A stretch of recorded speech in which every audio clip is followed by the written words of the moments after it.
नमस्कार दोस्तों, आप सभी का स्वागत है कॉन्सेप्ट एकेडमी के यूट्यूब चैनल पर।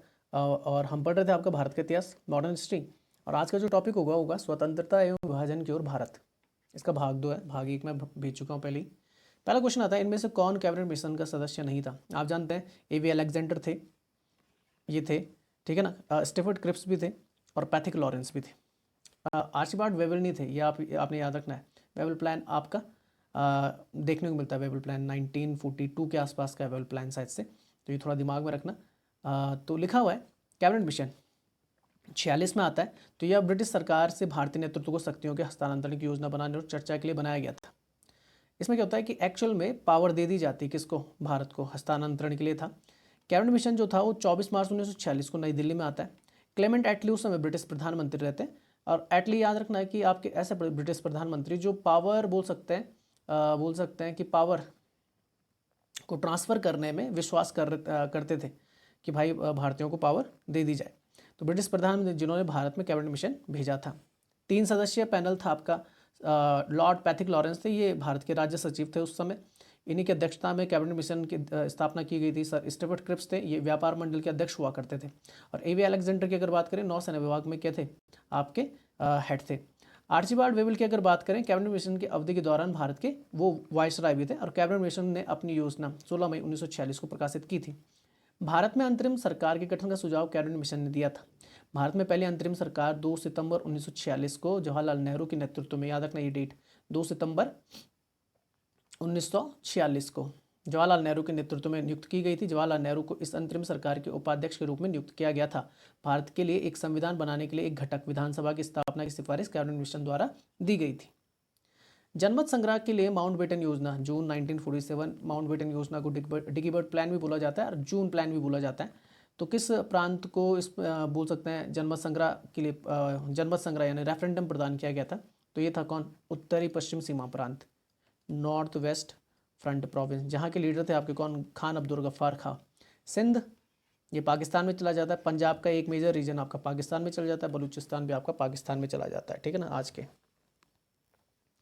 तो लिखा माउंटबेटन योजना उत्तर पश्चिम सीमा प्रांत के जनमत संग्रह के लिए प्रदान की गई थी। भारतीय स्वतंत्रता अधिनियम जो आपका था 3 जून 1947 की माउंटबेटन योजना पर आधारित था और इसे 5 जुलाई 1947 को ब्रिटिश संसद द्वारा पारित कर दिया गया था। भारत के लिए कैबिनेट मिशन योजना में की परिकल्पना की गई थी। तो कैबिनेट मिशन में बात की गई थी राज्यों की संख्या। आज भी भारत इसी तथ्य पे काम करता है, फेडरल फॉर्म ऑफ गवर्नमेंट में काम करता है कि भारत एक क्या है? राज्यों का संघ है। India is the union of the states. तो कैबिनेट मिशन अभी जैसे बताया, भारत में 1946 के कैबिनेट मिशन का उद्देश्य ब्रिटिश सरकार से भारतीय नेतृत्व को सत्ता हस्तांतरण के लिए चर्चा करना और योजना बनाना था, जिससे भारत को स्वतंत्रता मिल सके। भारत के लिए कैबिनेट मिशन योजना में एक राज्यों के संघ की परिकल्पना की गई थी। 1946 की कैबिनेट मिशन योजना ने प्रस्तावित किया कि राज्यों का एक संघ होगा भारत। इस संघ को रक्षा, विदेशी मामलों, संचार से निपटने का अधिकार होगा। कैबिनेट मिशन इंग्लैंड के 3 कैबिनेट मंत्रियों सर पैथिक लॉरेंस जो भारत सचिव थे, Stafford Cripps board of trade के अध्यक्ष थे, और आपके कौन आते हैं? आपके सिकंदर एडमिरल्टी के पहले लॉर्ड थे, ठीक है ना। और तीसरा आते हैं आपके कौन से? पैथिक लॉरेंस हो गए। आपके कौन? सिकंदर नहीं, एवी अलेक्जेंडर। क्योंकि अलेक्जेंडर को हिंदी में वो बोलते हैं ना, सिकंदर इसलिए लिख दिया उन्होंने। अच्छा, मिशन कब आया था? 24 मार्च 1946 को भारत आया था। कैबिनेट मिशन ने एक कमजोर केंद्र की योजना बनाई थी, जिसके कारण कांग्रेस ने कभी भी मिशन को औपचारिक समर्थन नहीं दिया, ठीक है ना। कमजोर बोल सकते हैं सेंटर के, मतलब कि सेंटर मतलब स्टेट क्या होंगे? पूरी तरीके से स्वतंत्र होंगे सेंटर के मामले में। जबकि आप जानते हैं भारत ने कौन सी व्यवस्था अपनाई थी? पूरी तरीके से फेडरलिस्टिक फॉर्म नहीं अपना रखा, संघीय व्यवस्था नहीं अपना रखी। भारत ने क्वासी फेडरलिज्म अपना रखा है। क्वासी फेडरलिज्म मतलब होता है आपका क्या? कि आपका अर्ध संघीय व्यवस्था, और हमने कनाडा से अपनाई थी वो, कि भाई पावर तो होगी, डिस्ट्रीब्यूशन ऑफ पावर तो जरूर होगा, शक्तियों का बोल सकते हैं बंटवारा जरूर होगा, पर सेंटर के पास क्या होंगी? ज़्यादा पावर होंगी। अंततः मिशन क्या हो गया था? विफलता के कारण बना था। मिशन की विफलता का कारण ही बन गया था, बोल सकते हैं कांग्रेस इसमें कि नहीं हो पाई सहमत नहीं हो पाई, ठीक है ना। उद्देश्य क्या था? स्वतंत्र भारत के संविधान को तैयार करने के लिए मशीनरी तैयार करना, अंतरिम सरकार की व्यवस्था करना। इस प्रकार मिशन भारत की स्वतंत्रता की घोषणा की तरह था। मिशन ने विभिन्न राजनीतिक दलों के नेताओं के साथ चर्चा करते हुए लगभग 3 सप्ताह बिताए, लेकिन एक सहमत समाधान पर नहीं पहुंच पाए। इसलिए 16 मई 1946 को इसने अपनी सिफारिशों की घोषणा कर दी थी। 1946 की कैबिनेट मिशन योजना ने प्रस्तावित किया कि भारत का एक संघ होगा, जिसे रक्षा, विदेशी मामले और संचार से निपटने के लिए सशक्त किया जाएगा। कैबिनेट मिशन ने अविभाजित भारत की सिफारिश की और मुस्लिम लीग के अलग पाकिस्तान की मांग को ठुकरा दिया था, याद रखना। जो आगे जाके कौन बोल सकते हैं मान लेगा, आपका माउंटबेटन प्लान। तो पाकिस्तान की मांग को ठुकरा दिया था। कैबिनेट मिशन ने सांप्रदायिक प्रतिनिधित्व को प्रतिबंधित कर दिया था। इसमें प्रावधान था कि अंतरिम कैबिनेट के सभी भारतीय सदस्य भारतीय होंगे और वायसराय द्वारा न्यूनतम हस्तक्षेप किया जाएगा। इसने जनसंख्या के लोकतांत्रिक सिद्धांत पर संविधान सभा के गठन का भी प्रावधान किया था। इसने राष्ट्रमंडल से भारत के अधिकार को मान्यता दी थी। राष्ट्रमंडल जानते हैं आज के टाइम पे 56 देश हैं कॉमनवेल्थ ऑफ नेशंस में, और कॉमनवेल्थ में आपके 15 देश देखने को मिलते हैं। 1948 में संविधान सभा ने न्यायमूर्ति एस के धर 1948 में आयोग नियुक्त की थी। तो ये हुआ था भाषाई प्रांतों की वांछनीयता का पता लगाने के लिए। तो इसने एस के धर ने बोला था कि भारत में राज्यों का निर्माण किस आधार पर किया जाए, प्रशासनिक आधार पर किया जाए, और इसकी जांच के लिए एक समिति और बैठाई गई थी कांग्रेस के द्वारा, जिसे बोलते JBP समिति। जवाहरलाल नेहरू, वल्लभ भाई पटेल और पट्टाभी सीतारामन, उसने भी यही बोला था। पर आप जानते हैं आंदोलन तेज हो जाते हैं, उग्र हो जाते हैं किस तरफ, आंध्र प्रदेश की तरफ। और पोटाली श्री रामुलू क्या कर देते हैं, भूख हड़ताल कर देता है और उनकी मृत्यु हो जाती है। तो जब काफ़ी ज़्यादा उग्र हो जाते हैं तब जाके एक बोल सकते हैं राज्य पुनर्गठन आयोग की स्थापना की जाती है, जस्टिस फजल अली की अध्यक्षता में। उसे फजल अली आयोग भी कहा जाता है। और तब जाके राज्य पुनर्गठन अधिनियम निकलता है 1956 में। और आंध्र प्रदेश पहला क्या बनता है, भाषा आधार पर राज्य बनता है। इसके कारण हमें क्या करना होता है, 7वां जो संविधान संशोधन था 1956 का, उसके तहत आपका भाग 7 हटाना पड़ता है, क्योंकि उसमें जो आपके राज्य थे वो प्रशासनिक आधार पर बने थे, और उसमें जो आपके कौन थे बोल सकते हैं सेक्शन B जो था उसे हटा दिया जाता है। पहले राज्यों को ना ABCD कैटेगरी में बांटा हुआ था, हटाना पड़ता है, भाषा आधार पर बनाना पड़ता है भाई। देखिए 1948 में संविधान सभा ने पहला भाषाई प्रांत आयोग नियुक्त किया था। इसकी अध्यक्षता न्यायमूर्ति एस के धर ने की थी। इसने भाषाई प्रांतों की वांछनीयता का पता लगाने का कार्य किया था। आयोग ने राज्यों के भाषाई पुनर्गठन के खिलाफ सलाह दी थी, क्योंकि इससे राष्ट्रीय एकता को खतरा हो जाता। कल के दिन कोई भी राज्य क्या कर देता, भाई हम तेलुगु देश बनाएंगे, हम तमिल देश बनाएंगे, इस तरीके से था। और यह प्रशासनिक रूप से असुविधाजनक भी हो सकता था।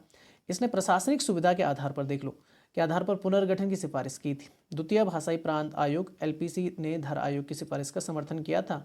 LPC बोलो या बोल सकते JBP भी बोला जाता है, ठीक है ना। तो नेहरू, जवाहरलाल नेहरू, वल्लभ भाई पटेल और पट्टाभी सीतारामन इसमें थे।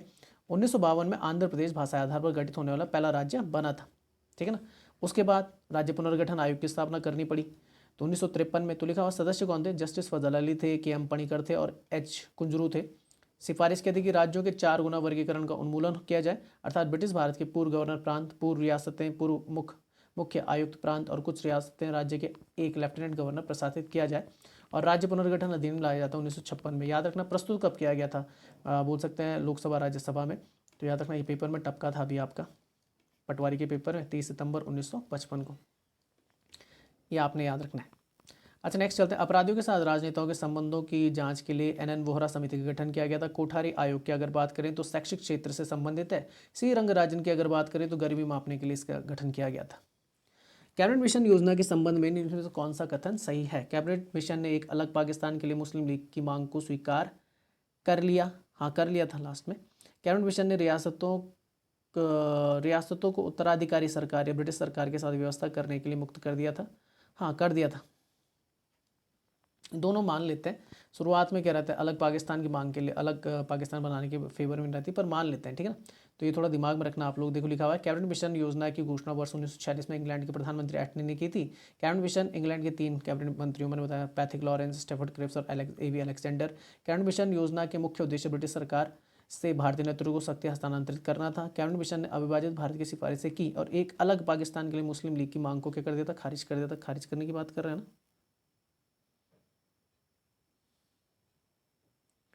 शुरुआत में तो खारिज किया, यहाँ स्वीकार कर लिया लिखा हुआ है यार।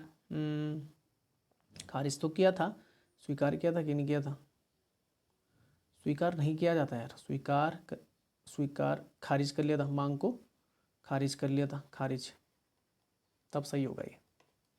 यहाँ पे आप खारिज लिख देना, ये सही लिखा हुआ है, खारिज कर लेना वहाँ पे, ठीक है ना। कैबिनेट मिशन योजना मुख्य बिंदु रियासतें अब ब्रिटिश सरकार की सर्वोपरि नहीं थी, वह उत्तराधिकारी सरकारें या ब्रिटिश सरकार के साथ एक व्यवस्था में प्रवेश के लिए स्वतंत्र होंगे, ठीक है ना। देखो कैबिनेट मिशन योजना के मुख्य प्रस्ताव, एक संप्रभु पाकिस्तान की मांग को खारिज कर दिया गया था।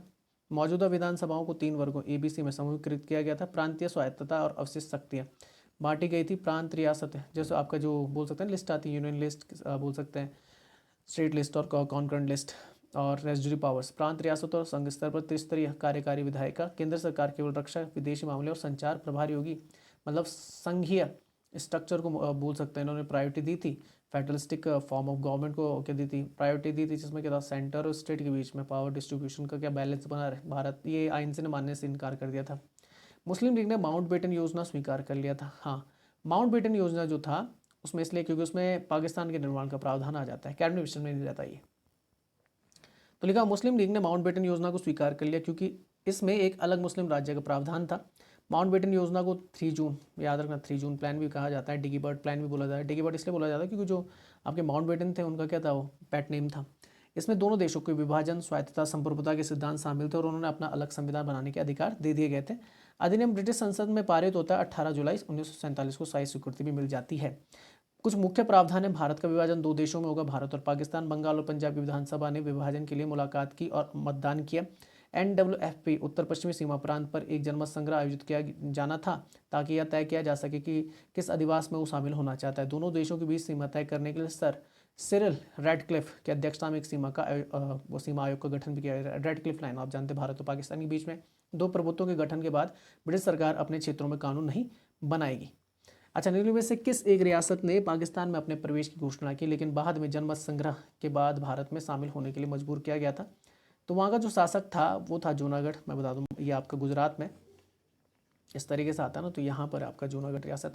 शासक जो था, नवाब जो था, वो क्या था, मुस्लिम था। तो उसने पाकिस्तान के साथ जाना कि मैं पाकिस्तान के साथ जाना चाहता हूँ, जबकि वहाँ की जो हिंदू पॉपुलेशन थी वो लगभग आपकी 90 से 95% थी। तो आपके सरदार वल्लभ भाई पटेल जाते हैं वहाँ पर जनमत संग्रह कराते हैं और उसका जो बोल सकते हैं जूनागढ़ का जो विलय हो जाता है, कहाँ हो जाता है, भारत में हो जाता है। तो लिखा जूनागढ़ ब्रिटिश भारत की एक रियासत थी जो अब गुजरात से बाहर ब्रिटिश भारत की अधीनता से में स्थित थी। 1947 के ब्रिटिश भारत की स्वतंत्रता और विभाजन में 565 रियासतों को या तो भारत के नए डोमिनियन या पाकिस्तान के नवगठित राज्य में शामिल होने का विकल्प दिया गया था। जूनागढ़ के नवाब थे मोहम्मद महाबत खान जी थर्ड, एक मुस्लिम जिनके पूर्वजों ने जूनागढ़ और छोटी रियासतों पर कुछ 200 वर्ष तक शासन किया था, ने फैसला लिया कि जूनागढ़ पाकिस्तान का हिस्सा बनना चाहिए। नवाब ने लॉर्ड माउंटबेटन की सलाह के विरुद्ध 15 अगस्त 1947 को पाकिस्तान के डोमिनियन पर आरोप लगाते हुए तर्क दिया कि जूनागढ़ समुद्र के रास्ते पाकिस्तान में मिला दिया जाएगा। अब बाबरवाद और रियासत के शेख की रियासत ने जूनागढ़ से आज़ादी और भारत में प्रवेश का दावा किया था। गुजरात की राजधानी गांधीनगर है, सबसे बड़ा शहर अहमदाबाद। 33 मिला के कुल जिले हैं। राज्यपाल देख लेना यार, आचार्य देवव्रत है। डिप्टी सीएम आपके नितिन पटेल हैं, जो आपकी सीएम है अभी वो है भूपेंद्र पटेल। अभी चुनाव हुए थे वहाँ पे पटेल, ठीक है ना। 182 सीटें, लगभग 156 के आसपास सीटें जीती हुई, 155-56 के आसपास सीटें जीती हुई बीजेपी ने। लैंडस्लाइड विक्ट्री थी। संसद में गुजरात के सदस्य 26 हैं। स्वतंत्र भारत में भाषा के आधार पर सर्वप्रथम किस राज्य का गठन किया गया था? बता दिया था मैंने आपको, आंध्र प्रदेश, ठीक है ना। 1951-52 के आसपास, ठीक है ना। 53 में आंध्र प्रदेश था, ठीक है। 1953 तो भारतीय राज्यों का गठन भाषा के आधार पर हुआ। भाषा के आधार पर बनने वाला पहला राज्य 1953 में आंध्र प्रदेश बना, जो मद्रास राज्य के तेलुगु भाषी उत्तरी भागों से बना था। उसके बाद तमिलनाडु निकलता है। कांग्रेस ने अपने जयपुर अधिवेशन में एक 3 सदस्यीय समिति नियुक्त की थी, जिसे इसके नेताओं के नाम पर JVP समिति के नाम से जाना जाता है। जवाहरलाल नेहरू, वल्लभ भाई पटेल और पट्टाभी सीतारमैया। समिति ने राज्यों के पुनर्गठन के आधार के रूप में भाषा को खारिज कर लिया था। याद रखना, भाषा आधार को मना कर देता, प्रशासनिक आधार। फिर हो जाता है क्या, ड्रामा। तेलुगु बहुमत वाले राज्य के गठन की मांग करने वाले कार्यकर्ताओं में से एक थे पोटाली श्रीरामुलु का आमरण अनशन होता है और 16 दिसंबर 1952 को क्या हो जाती है, मृत्यु हो जाती है। फिर क्या हो जाती है, आप जानते हैं, विद्रोह बहुत तेज हो जाता है। तो परिणाम स्वरूप प्रेशर में आकर जवाहरलाल नेहरू के करना होता है कि 1 अक्टूबर 1953 को तेलुगु भाषी लोगों के लिए भाषा आधार पर आंध्र प्रदेश का गठन कर दिया जाता है। अब क्योंकि पहला बन चुका था तो सब आप क्या कर रहे थे, जवाहरलाल नेहरू की तरफ देख रहे थे भाई कि हमें भी दो आप। तो बस आपने एक को दिया तो सब मांगेंगे अब। बाद में इसका नाम क्या कर दिया था, आंध्र प्रदेश कर दिया गया था। राज्य पुनर्गठन जो अधिनियम 1956 में आया था, इसमें 14 राज्यों और 6 केंद्र शासित प्रदेशों के लिए प्रावधान बनाए गए थे। SRC ने बंबई और पंजाब के विभाजन का क्या किया था, विरोध किया था। भारत का विभाजन इनमें से किस अधिनियम योजना के तहत हुआ था? तो भारत का विभाजन और का माउंटबेटन योजना के तहत। तो लिखा हुआ है लॉर्ड माउंटबेटन अंतिम वायसराय के रूप में भारत आए थे और उन्हें तत्कालीन ब्रिटिश प्रधानमंत्री क्लीमेंट एटली द्वारा सत्ता के तेजी से हस्तांतरण का कार्य सौंपा गया था। मई 1947 में माउंटबेटन एक योजना लेकर आए जिसके तहत उन्होंने प्रस्ताव दिया कि प्रांतों को स्वतंत्र उत्तराधिकारी राज्य घोषित किया जाए और फिर उन्हें यह चुनने की अनुमति दी जाए कि वे घटक विधानसभा में शामिल होंगे या नहीं। इस योजना को कांग्रेस और मुस्लिम लीग दोनों ने क्या कर दिया था, स्वीकार कर लिया था। तब तक कांग्रेस ने विभाजन की अनिवार्यता को स्वीकार कर लिया था कि हाँ चलो बोल के पाकिस्तान बनाने दो। इस योजना को भारतीय स्वतंत्रता अधिनियम 1947 द्वारा लागू किया गया था, जिसे ब्रिटिश संसद में पारित किया गया और 18 जुलाई 1947 को स्थायी स्वीकृति प्राप्त हो गई थी। क्या क्या थे भाई, तो बता दिया था। भारत और पाकिस्तान दो कैसे अधिराज्य बनने थे। संविधान सभा द्वारा बनाया गया संविधान मुस्लिम बहुल क्षेत्रों जैसे कि जिससे कि पाकिस्तान बन जाए पर लागू नहीं होगा। मुस्लिम बहुल क्षेत्रों के लिए एक अलग घटक विधानसभा का प्रश्न इन प्रांतों द्वारा तय किया जाएगा। योजना के अनुसार बंगाल और पंजाब की विधानसभाओं से विभाजन के लिए बैठक की और मतदान किया गया। तदनुसार इन दो प्रांतों को धार्मिक आधार पर विभाजित करने का निर्णय ले लिया गया था। सिंध की विधानसभा यह तय करेगी भारतीय संविधान में शामिल होना है या नहीं। इसने पाकिस्तान जाने का क्या कर दिया था, फैसला ले लिया था। NWFP उत्तर पश्चिमी सीमा प्रांत पर एक जनमत संग्रह आयोजित किया जाना था ताकि यह तय किया जा सके कि किस संप्रभुता में शामिल होना चाहिए। NWFP ने पाकिस्तान में शामिल होने का फैसला लिया, जबकि खान अब्दुल गफ्फार खान ने इसका बहिष्कार कर दिया था और जनमत संग्रह को क्या कर दिया था, खारिज कर लिया था। एकमात्र पाकिस्तानी जिन्हें भारत रत्न दिया गया। तो पाकिस्तान वालों ने जेल में ठूस के रखा, उसके बाद विद्रोही थे उनके लिए। तो भारतीय संविधान के अंतर्गत प्रथम आम चुनाव कब होते हैं। अब एक चीज़ है यहाँ पर, ये मिसिंग है। एक्चुअल में किस वर्ष हुए थे, 1951 में हुए थे, दिसंबर के आसपास, और रिजल्ट आ जाता है फरवरी तक। तो यहाँ पर 1952 है, तो चुनाव कब संपन्न हो जाता है, 52 में, और उसी टाइम पे आपकी 1952 में लोकसभा और राज्यसभा क्या कर दी जाती है, गठित कर दी जाती है। ठीक है, तो लिखा हुआ है भारत में पहले आम चुनाव वर्ष 1952-51 याद रखना, 51 में हुए थे। 51 और भारतीय राष्ट्रीय कांग्रेस ने शानदार जीत हासिल की थी और पंडित जवाहरलाल नेहरू भारत के पहले प्रधानमंत्री बनते। 64 वर्ष पहले भारत के पहले आम चुनाव के भाग 10 फरवरी 1952 को घोषित हो गए थे, ये आपने याद रखना है। और भारतीय राष्ट्रीय कांग्रेस 489 सीटों में से 364 में क्या कर दी थी, चुनाव जीत जाती है। CPI वह पार्टी बनती जो 16 सीटों पर दूसरे स्थान पर रहती। देख लो कितना अंतर, जमीन आसमान का। ठीक है ना, आगे चलते हैं। ठीक है, यहीं तक है वीडियो, तब तक के लिए जय हिंद, जय भारत।